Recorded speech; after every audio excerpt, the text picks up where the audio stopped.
warahmatullahi wabarakatuh. Ya, hidup mahasiswa, hidup rakyat Indonesia. Sedikit, nggak banyak lah yang bisa saya sampaikan terkait dengan PPN 12% ini. Ya kebetulan mungkin saya mewakili Badan Eksekutif Mahasiswa Universitas Pasundan sebagai Menteri Kajian Strategis di periode 2024-2025 sekarang. Jadi gini sih teman-teman terkait PPN 12 ini, saya sendiri adalah orang yang menyepakati terkait dengan PPN 12% ini. Tapi betul tadi kata Pres Leo, pemberlakuan dari pajak PPN 12% ini tidak sekarang diberlakukannya, tapi nanti ketika satu, angka kemiskinan menurun dengan drastis, dua, angka pengangguran. Janji Jokowi, atau kita bisa lihat lah di era Jokowi kemarin, nih saya tadi juga coba cari lagi secara data. Per 2024 bulan Maret itu kita cuman turun 0,33% dari Maret 2023 itu angka kemiskinan dengan total 25 juta orang. Iya, 25 juta orang. 25,22 juta orang.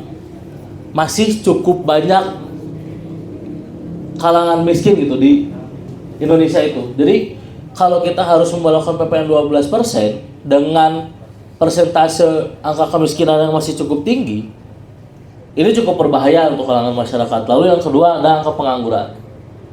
Angka pengangguran itu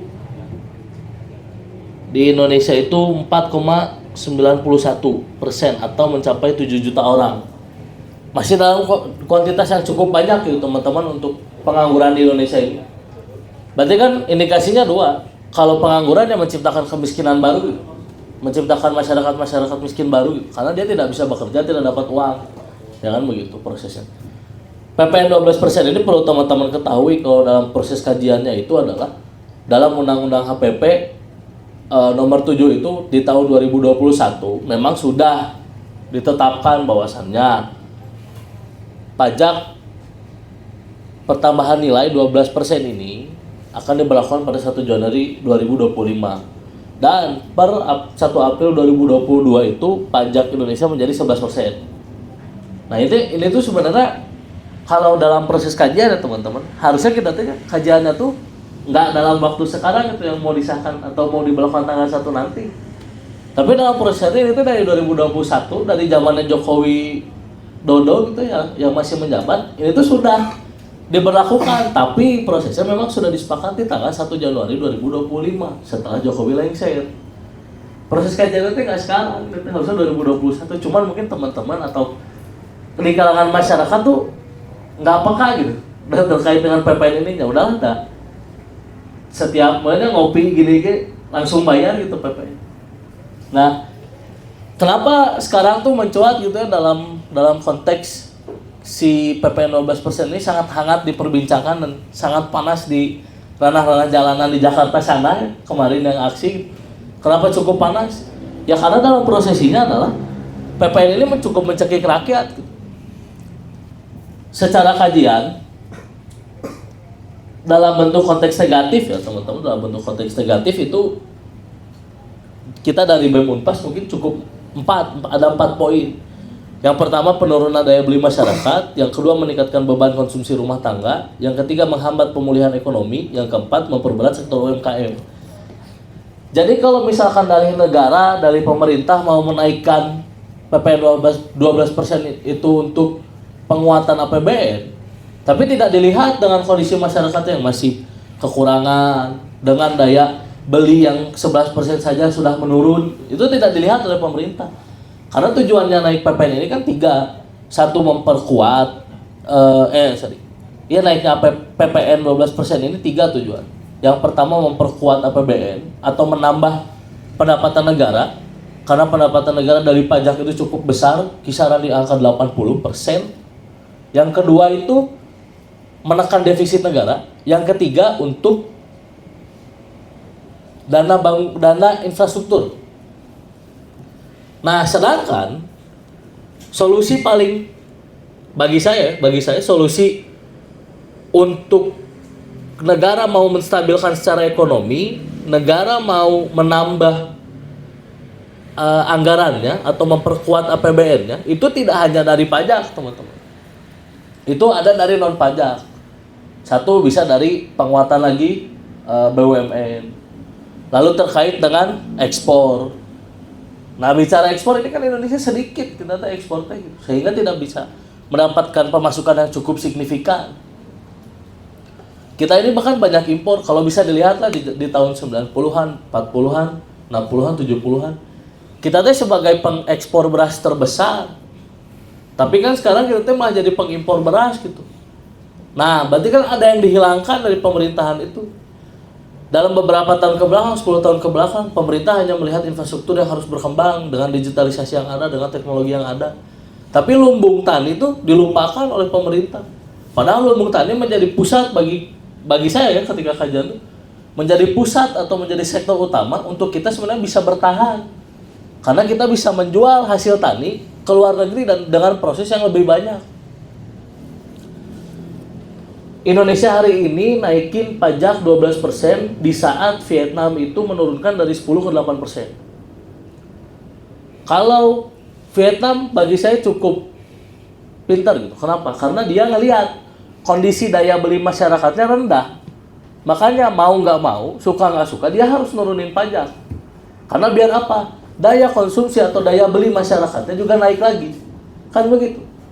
Sekarang PPN 11% kemarin banyak menimbulkan permasalahan. Sembako sempat mahal, beras, minyak gitu kan sempat mahal. Apa kata dengan PPN 12% dengan dalih pemerintahan hanya untuk barang mewah?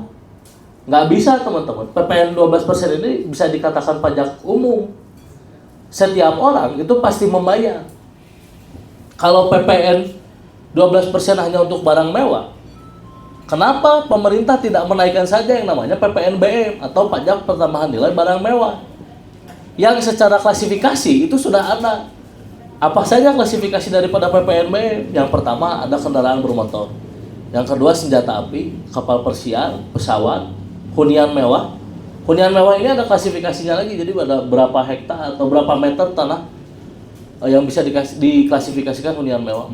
40 kali 60. Lalu ada balon udara. Itu yang diklasifikasikan sebagai barang mewah. Nah, kenapa kalau dari pemerintah PPN 12% ini untuk barang mewah, kenapa nggak PPNBM yang naik? Kan pertanyaannya begitu. Kenapa nggak PPNBM yang naik? Nah, kalau ngelihat lagi kilas ke pemerintah ya, dengan banyak dalihnya, dengan banyak alibinya, dengan banyak omong kosongnya, negara tuh kalau saya lihat pengen dapat uang lebih cepat.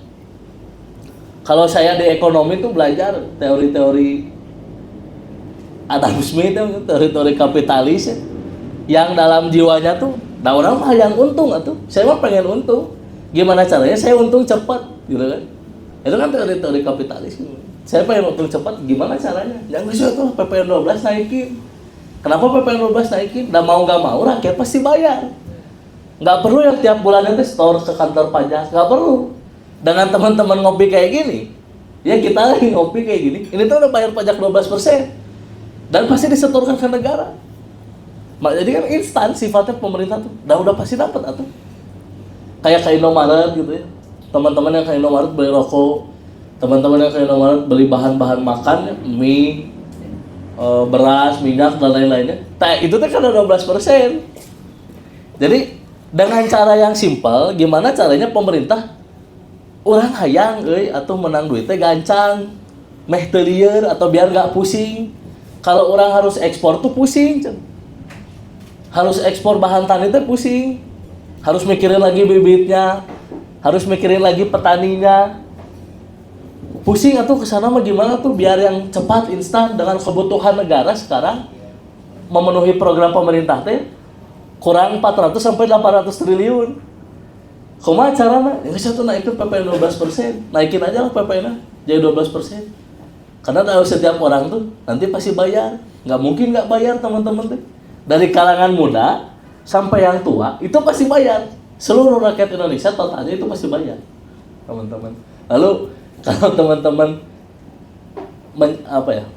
mengasumsikannya ini cuma naik 1%,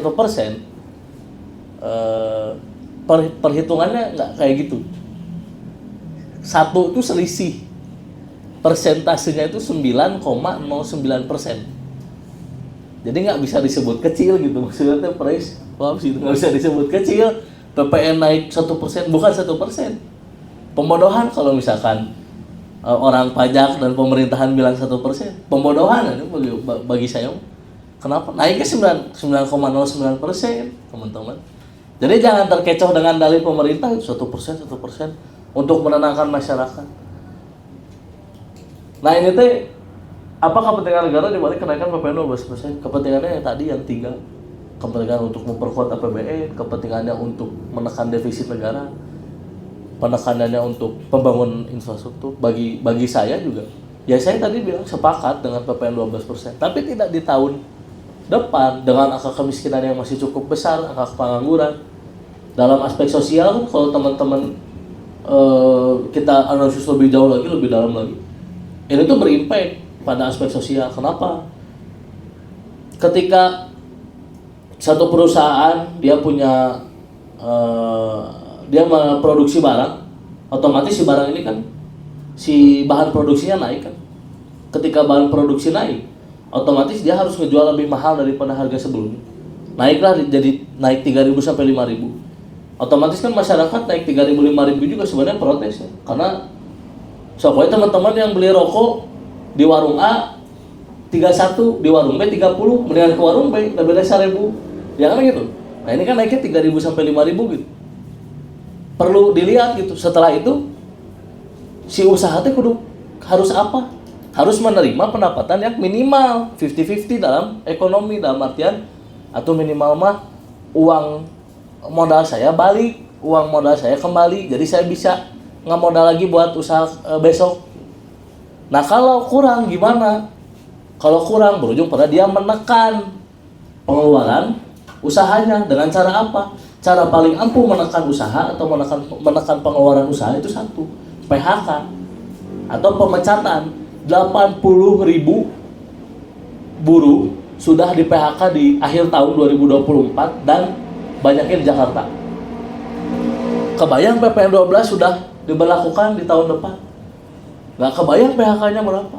Nah setelah PHK, otomatis kan yang di PHK itu tetap butuh makan, tetap butuh uang buat menghidupi keluarganya atau pribadinya gitu. Dia nggak bisa kerja, otomatis berujung pada bisa jadi tingkat kriminalitas makin tinggi. Kenapa? Ya kumaha carana tuh orang bertahan dalam hidup. Nggak bisa kerja, susah cari kerja, karena di Indonesia banyak hese ya, cari kerja teh. Mau S1, S2 juga minimal pengalamannya 3 tahun, 5 tahun sampai 10 tahun. Gila juga maksudnya kan. Susah nyari kerja di Indonesia, dia akhirnya melakukan segala cara atau menghalalkan segala cara. Yang satu orang maling lah. Minimal dari yang kecil-kecil curi helm jual. Kalau dalam sektor kampus saya kadang suka ada yang kehilangan laptop, HP. Nah mulai dari hal-hal kecil gitu. Nanti setelah dia udah begitu mulai besar, motor, begal, nanti jadi begal dan lain-lain. Nah tingkat kriminalitas meningkat. Nah ini bagi saya itu tidak dilihat oleh pemerintah. Dalam sektor-sektor lain itu pemerintah hanya melihat sektor ekonomi untuk pemerintah, tidak melihat sektor ekonomi untuk rakyat, tidak melihat aspek sosial kepada masyarakat. Pemerintah itu sekarang ya saya bilang dalam kondisinya Ibu Sri, Bapak Gemoy ini dalam konsep kapitalis. Ayah yang duit, iya butuh jam program bu, punten. Ya sudahlah PPN solusinya. Solusi buat Bapak PPN bagi kita mah hampur apa? Ini kajian turun ke jalan Pak di demo. Kajian Bapak turun di jabatan. Karena mencekik teman-teman. Jangan benar tadi yang tadi 50.000 kan bakal gitu ya, maksudnya uang jajan kita 50.000 yang biasanya bisa buat satu bungkus rokok, bensin, makan satu porsi lah, yang tapi makannya 15 ribuan, 10 ribuan, adalah warkomnya. Nah sekarang tuh 50.000 tuh cuma bisa harus milih mau bensin sama rokok nggak makan, atau mau makan sama bensin nggak ngerokok, atau mau rokok sama makan tapi bensin ceket. Harus milih sekarang teh. Nah itulah kondisi apa ya, kondisi pemerintah bagi saya sekarang yang tidak melihat kondisi masyarakatnya. Dan solusinya tadi yang saya buat atau yang saya kaji sama teman-teman, pasti solusinya dua. Yang pertama, bentar saya coba lihat dulu ya, bisa salah saya juga.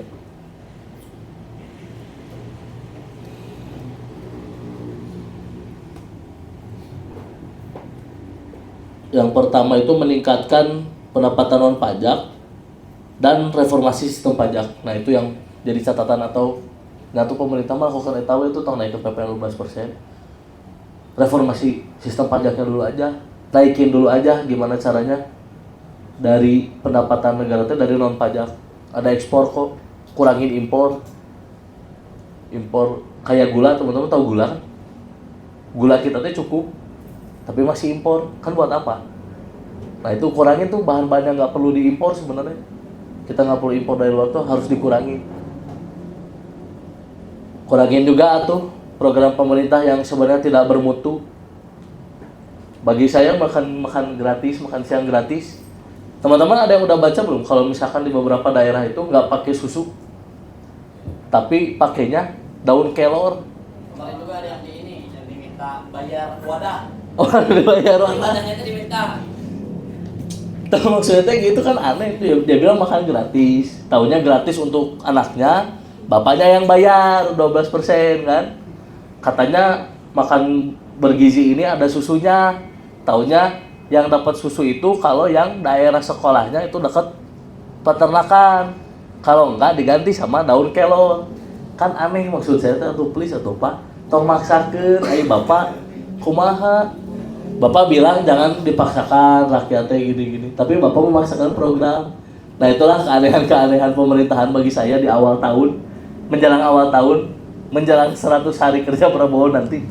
Ya itulah keanehan-keanehan pemerintah. Nah, maksudnya dari teman-teman lah gitu ya, maksudnya buat diskus aja sama kita semua diskusi di sini baiknya seperti apa, maunya gimana, dan kita mau ngapain ke depan hari terkait PPN 12 ini dalam proses mengawal rakyat. Mungkin segitu ya teman-teman, terima kasih. Mungkin terima kasih kepada